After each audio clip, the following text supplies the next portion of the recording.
Welcome to my How Healthy Are You weekly educational podcast. My name is Dr. Thomas Brewer. I'm a PhD chemist and nutritional blood microscopist. What I'm going to do to start out this week's podcast is go over a bit of an update on what I talked about last week, and then the topic for this week's podcast is going to be how to lower cortisol levels. So this is podcast number 99, and today's date is August 30th, 2021.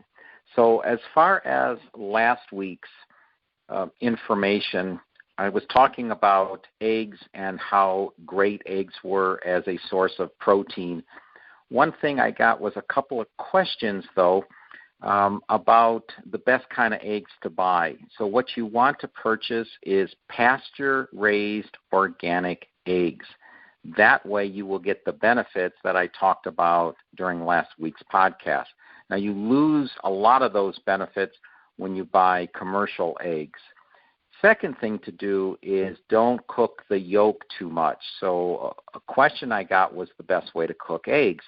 Really, the best way is poached with a loose yolk, but poaching is somewhat time-consuming and somewhat tricky to do. It's a lot more complicated than just popping an egg in a fry pan, whether you stir it and make scrambled or sunny side up or over easy. Those are the common ways. So the point is, don't cook the yolk too much because the nutrients in the yolk are sensitive to heat. Finally, some more benefits about the egg yolk. Very good for the eyes. Very good for those of you with cataracts or any form of macular degeneration. Okay, now on to this week's call. Topic is how to lower cortisol levels. So cortisol is a very destructive stress hormone, and it leads to belly fat. So when your cortisol levels are elevated, you'll typically get weight gain or essentially fat gain, and typically that fat, or usually it's in the belly. Now, cortisol is a hormone. It's made in the adrenal glands. The adrenal glands sit on top of the kidneys, so they're sort of in the back side of your body, around your waist. So I'm going to go over 6 ways to reduce cortisol levels, of things to do, and then one way, something to avoid. So 6 things to do, 1 thing to avoid. Now, as we age, our cortisol levels decrease, and also the opposing hormone to cortisol decreases too. Now, that hormone is known as growth hormone, and we don't want growth hormone to decrease because as growth hormone decreases, our cortisol levels decrease. Growth hormone's made in our pituitary gland, so that's in the brain, and it counteracts rising cortisol levels. So if our cortisol levels are going up, really what we need is growth hormone to keep them in check. And growth hormone is activated during sleep, and that's one of the best ways to lower your cortisol levels is to improve the amount of sleep you get, so you get the optimum amount, but also the quality. So there's a couple ways to do that. I've talked about this in previous podcasts, but to say it in a very succinct way, there's 2 things you want to do to help your sleep, and I'm talking about natural sleep, not using drugs. The first is to learn to do nose breathing, where you're inhaling and exhaling through your nose throughout the day. That will be a very good habit so that when you sleep, you'll be nose breathing. The second thing is to procrastinate your thoughts. So just like a student procrastinates studying for a test until the last day or the last night, you're going to procrastinate those thoughts until the next morning. Those are the absolute 2 best ways to get better quality sleep. Okay, number 2 for things to do to decrease cortisol levels is to think about another hormone known as insulin growth factor. So insulin growth factor, sometimes it's called IGF. It's similar to growth hormone, only insulin growth factor is made in the liver, and it regulates fat burning and sugar or blood sugar. So insulin does the same thing when we're awake and when we're eating, but insulin growth factor works when we're sleeping.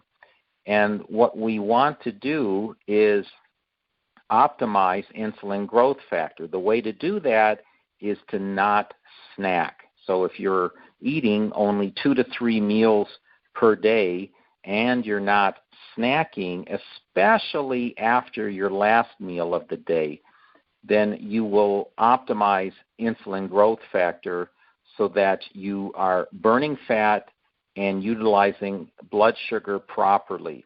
One way to do that is just to utilize intermittent fasting. So when you practice intermittent fasting, you're going to go at least 14 hours at some point between meals. So between your last meal of one day and the first meal of the next day, you want to go 14 hours or more. But that will pretty much ensure that you're utilizing insulin growth factor in an optimum way, and that's a way to lower cortisol levels.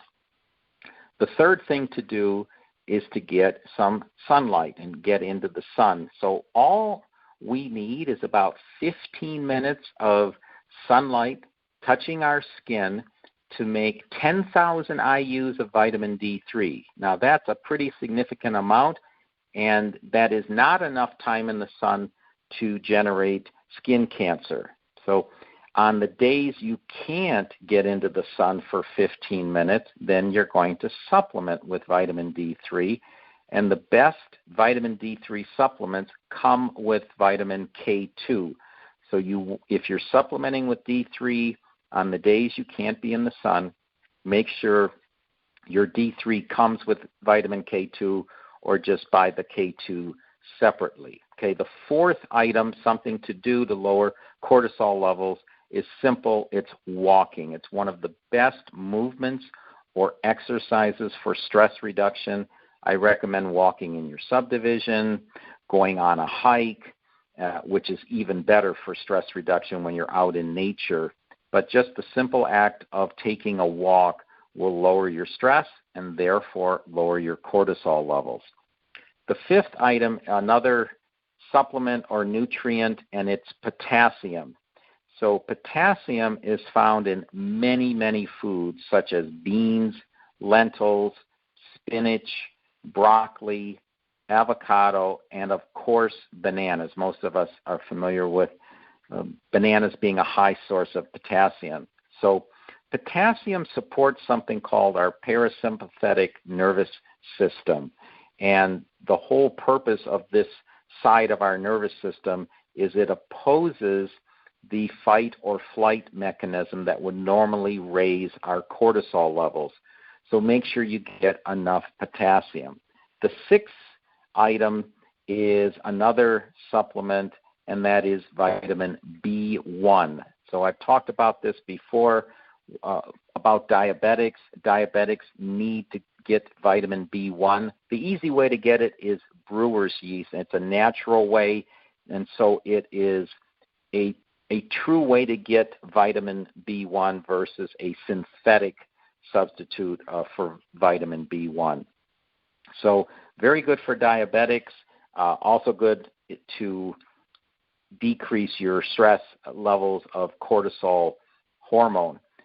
Another thing about vitamin B1 is for those of you that eat white rice, which I talked about in the newsletter today, B1 deficiency is very common with those eating white rice. So this would be a way to replace that lost vitamin B1. Brewer's yeast, very, very inexpensive.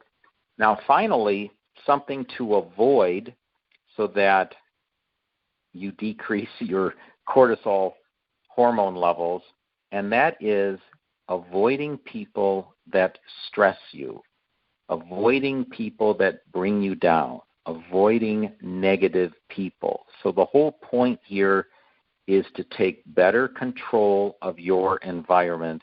You want to be around people that are uplifting, that make you blissful and happy.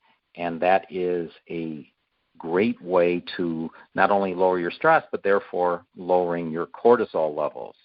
Okay, so that's what I have for this week's podcast. I want to thank everyone for listening, and please don't keep me a secret.